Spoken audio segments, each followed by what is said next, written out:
Ja sam Maja Dumbović, majka sam dvoje djece, kćerka mi ima 17 godina, sin 7 godina. Imam 34 godine i radim kao menadžer, to jest područni voditelj regije Zagreb u poduzeću Konzum. S obzirom da vam se dogodila tragedija u obitelji, u čemu pronalazite snagu? Točno je da nam se dogodila tragedija u obitelji, a snagu ja osobno pronalazim u svojoj djeci. A da li je teško biti samohrani roditelj? Pa je, recimo, ta tema je u stvari delikatna. Najčešće se prezentiraju samohrani roditelji kao roditelji kojima je jako teško i dobrim dijelom je to točno.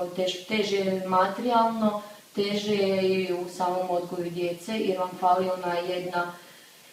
fali jedna osoba koja čini zajednicu obitelji. Ta osoba, naravno, taj dio mora nadoknaditi onaj drugi roditelj. A naši su učenici prvenstveno izabrali roditelje kao uzore. Što mislite o samom tome?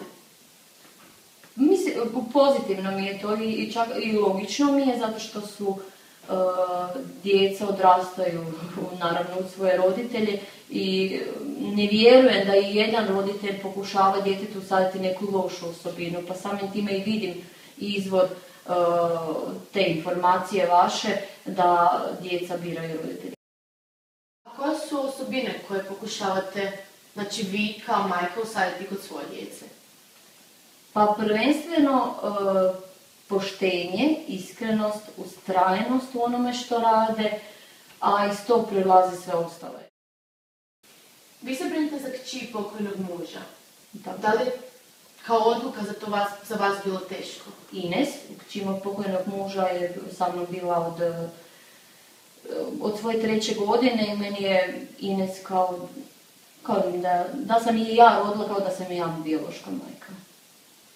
Ovo ste jako lijepo rekli, a koji je zapravo vaš odnos koji imate sa svojom pokćerkom? Odnos majke i kćeri.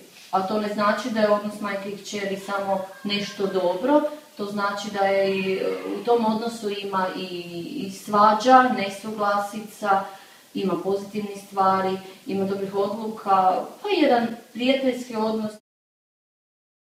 A vi? Koji su vaši uzori? Zašto su baš oni vaši uzori? Ja ne bi mogla reći da imam neku osobu određenu, znači afirmiranu ili reći to mi je uzor. Ne, imam možda nekakav fiktivan lik u kojem ja vidim, to mi je svaki čovjek koji ustraje i bori se u svom životu, bori se za sebe, za svoju obitelj, a samim time i za svakog čovjeka oko sebe. A imate li životni moto? I kako bi on glasio, ako ga imate? Pa imam, recimo, meni se to možda promijenilo samom situacijom, a moj moto je sad digni glavu i kreni dalje.